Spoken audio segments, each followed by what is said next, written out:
বন্ধুরা, যত বেশি লোভ করবেন সেই লোভটা বাস্তবায়িত করার স্বপ্ন যত তাড়াতাড়ি মিথ্যাভাবে কেউ দেখাতে পারবে, আপনারা ঠিক তত গুণ বেশি লসের শিকার হবেন, এটা ধরেই নিন।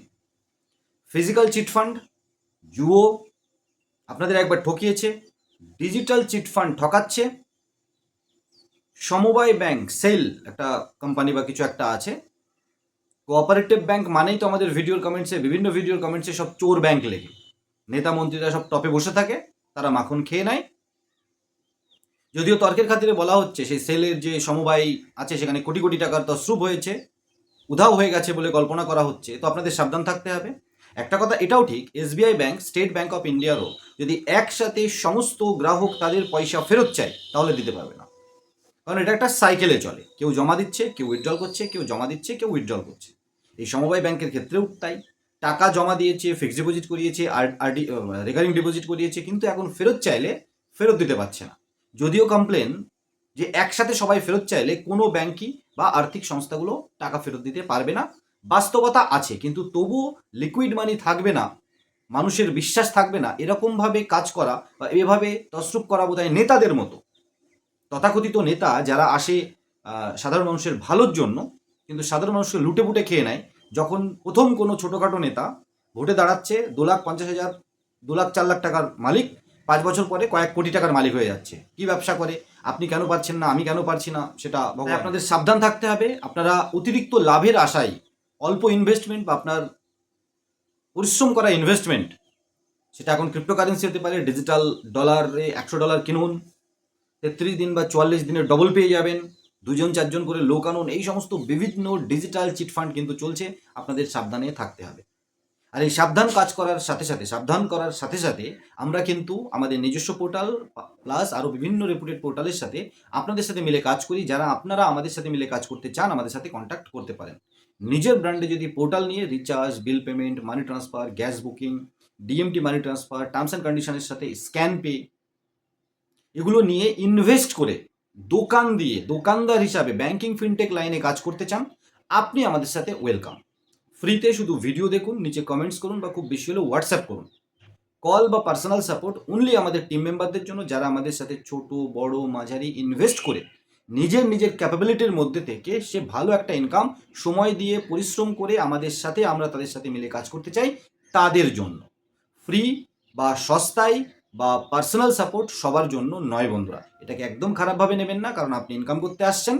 আপনার সময়ের যেমন দাম আছে, প্রত্যেকটা মানুষের সময়ের কিন্তু দাম আছে। সাথে সাথে আরেকটা কথা বলে রাখি, সেভিংস অ্যাকাউন্টে ব্যবসা করবেন না, এটা অনেক ভিডিওতে আমরা বলেছি। সেভিংস অ্যাকাউন্টে আবার বলছি, ব্যবসা করবেন না। প্রচুর ভালো ভালো ব্যাংক জিরো ব্যালেন্স 1,000 টাকা, 2,000 টাকা, 5,000 টাকা মেনটেন্যান্সে কিন্তু কারেন্ট অ্যাকাউন্ট খোলার সুযোগ দেয়। কোনো একটা ব্যাংকে গিয়ে চেষ্টা করুন প্রথমে সরকারি ব্যাংকে, যেখানে খুব একটা ডকুমেন্টসের দরকার হয় না। নিজের কেওয়াইসি ডকুমেন্টস, যদি একটা ট্রেড লাইসেন্স থাকে, যদি একটা অ্যাড্রেস প্রুফ ইলেকট্রিসিটি বিল থাকে, বা এমএসএমই সার্টিফিকেট থাকে, এই সমস্ত নিয়ে গেলেই কিন্তু কারেন্ট অ্যাকাউন্ট খুলে দেয়।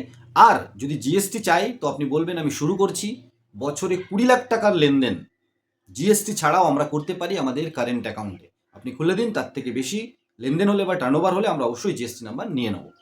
কারেন্ট অ্যাকাউন্ট ছাড়া ব্যবসা করবেন না। ফোনপে, গুগল পে, পেটিএম, যতই তাদের এজেন্টরা এসে আপনার সেভিংস অ্যাকাউন্ট দিয়ে পেছনে লাগিয়ে মার্চেন্ট কিউআর কোড দিয়ে যাক, বিভিন্ন মানুষ কিন্তু মার্চেন্ট কিউআর কোডে পেমেন্ট নিয়েও ফেসে যাচ্ছে, কারণ পেছনে সেভিংস অ্যাকাউন্ট ছিল।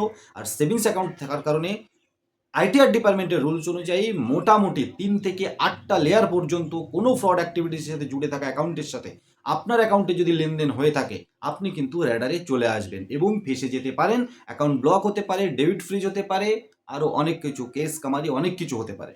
এবং যখনই সাইবার ক্রাইমের কেস হচ্ছে কিন্তু আউট অফ স্টেট থেকে, মানে যে স্টেটের মানুষ সেই স্টেটের নয়।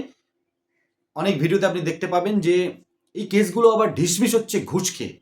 মানে আলটিমেটলি এটাও একটা রাস্তা, মানে ডিপার্টমেন্টকে কাজে লাগিয়ে যে কেস অন্য জায়গায় করো, উকিল পয়সা খাবে, উকিলের মাধ্যমে সেই অফিসার পয়সা খাবে, খেয়ে তারপর আপনার অ্যাকাউন্টটা আনব্লক করবে। এখানে আমি সরকার এবং ডিপার্টমেন্টকে বলবো, সাধারণ মানুষ, সাধারণ ব্যবসাদারদের জন্য একটা ডেডিকেটেড মেকানিজম আনা উচিত, যেখানে আমরা দেখতে পাবো আমাদের বিরুদ্ধে কি কমপ্লেন হচ্ছে, ব্যাংক আমাকে বলতে বাধ্য হবে, সাইবার ক্রাইম ডিপার্টমেন্ট আমার বলতে বাধ্য হবে, এবং সাইবার ক্রাইম ডিপার্টমেন্ট অবশ্যই আমার লোকাল হতে হবে, যেখানে আমি রিচ করতে পারি, পৌঁছাতে পারি। অবশ্যই ডেডিকেটেড একটা সেন্ট্রালাইজড ডেটাবেস তৈরি করে, হতেই পারে যে আমি কলকাতায় বাস করি, আমার কলকাতায় ব্যবসা, কিন্তু পেমেন্ট করেছে কেউ ঘুরতে এসে দিল্লির থেকে। সেই দিল্লি আমাকে কেস করলো, আমাকে দিল্লি যেতে হবে। কত বড় মূর্খ, কত বড় সরকার বা ডিপার্টমেন্টগুলো একদম মানে একদম ডেডিকেটেড মূর্খ। আমার নামে কেস হয়েছে তো আমি লোকালে ফাইট করব না? সেন্ট্রালাইজড ডেটা এত কিছু তৈরি হচ্ছে, আধার, প্যান, আরও অনেক কিছু তৈরি হচ্ছে, তো এটারও সেন্ট্রালাইজড ডেটা তৈরি করা হোক। দিল্লিতে কমপ্লেন হতেই পারে, মুম্বাই কমপ্লেন হতেই পারে, সে কলকাতায় ঘুরতে এসেছিল। এই আউট অফ স্টেট কেস করিয়ে, সাইবার ক্রাইমে কেস করিয়ে, আননোন অফিসার আননোন জায়গায় গিয়ে উকিল ধরে একটা খরচ, সেই অফিসারকে ঘুষ দিতে হবে আর একটা খরচ, আর তা না হলে 2 বছর 4 বছর 5 বছর ধরে ঝুলিয়ে রেখে দিল, হয়তো 200, 500, 1000, 2000 জন্য পুরো অ্যাকাউন্টটা ব্লক করে রেখে দিল। এক্ষেত্রে ভাবার সময় এসেছে, আর এ নিয়ে বিরোধিতা হওয়া উচিত। বিভিন্ন জায়গার অনলাইন পেমেন্ট নিতে অস্বীকার করছে। আরও ডিজাস্টার একটা মোমেন্ট তৈরি হওয়ার আগে সরকার বা ডিপার্টমেন্টগুলোকে আপনাদের জন্য, আমাদের জন্য, ব্যবসাদারের জন্য ভাবা উচিত। আপনারা শুধু একটা কাজ করবেন, কারেন্ট অ্যাকাউন্টেই আপনি পেমেন্ট নেবেন, সেটা মার্চেন্ট কিউআর কোড হোক বা ফোনপে, গুগল পে, পেটিএম। যদি কারেন্ট অ্যাকাউন্টে নেন আপনার খুব একটা অসুবিধা নয়, সেভিংস অ্যাকাউন্টে ব্যবসা করবেন না। 1 ফেব্রুয়ারি থেকে আবার ইউপিআই পেমেন্ট আসার পরে যে কনফার্মেশন মেসেজ আসতো, যেখানে মোবাইল নাম্বার এবং অ্যামাউন্ট এগুলো থাকতো, আরও কিছু থাকতো, ইউটিআর নাম্বার টাম্বার, সেই মেসেজটাও আসবে না। এটাও সিকিউরিটির দিক থেকে ভালো বলেই মনে করা হচ্ছে। আপনি কনফার্মেশন পাবেন না, আপনি তো চেক করে নিতে পারবেন। ওই মেসেজটাকে মেসেজ সোয়াইপিং বলে না, মানে যেটাকে কল ফরওয়ার্ডিং, মেসেজ হ্যাক করে নেওয়া, এগুলো করে নিয়ে ওটাকে কাজে লাগাচ্ছিল কাস্টমারের বিরুদ্ধে হ্যাকাররা বা সাইবার ফ্রডরা। সেটাকে রক্ষা করতে এনপিসিআই কিন্তু 1 ফেব্রুয়ারি থেকে মেসেজে যে কনফার্মেশনটা আসছিল, যেখানে ডিটেলস থাকছিল, সেটা আর আসবে না। তাই আপনাদেরকে সঠিকভাবে সুস্থ রাখার, সাইবার ফ্রড না হোক এরকম সমস্ত চেষ্টা কিন্তু আরবিআই, এনপিসিআই ব্যাঙ্কগুলো করে চলেছে। সাইবার ফ্রডরা অনেক স্টেপ এগিয়ে আছে, থাকছে, সেই জন্য কিন্তু এত কোটি কোটি টাকার ফ্রড করে ডিপার্টমেন্ট ধরতে পারছে না। এই জায়গায় আরও সুন্দর মেকানিজম এনে ডিপার্টমেন্টকে চেষ্টা করা উচিত, এবং আমরা আশা রাখবো সবাই মিলে যে ডিপার্টমেন্ট সেই চেষ্টায় অবিরত চেষ্টা করে চলেছে। ছোট্ট এই ভিডিওটা স্কিপ না করে দেখার জন্য অনেক ধন্যবাদ। কেমন লাগলো কমেন্ট সেকশনে বলতে ভুলবেন না। আপনার পছন্দের টপিকে ভিডিও আনতে কমেন্ট সেকশনে ডিটেলস লিখুন। নতুন একটা ভিডিও নিয়ে খুব তাড়াতাড়ি, ততক্ষণ সবাই ভালো থাকুন, সুস্থ থাকুন, আর আইএনডি টেক জোন ইউটিউব চ্যানেলের সাথে থাকুন, কারণ আমরা সবসময় আপনাদের সাথে আছি।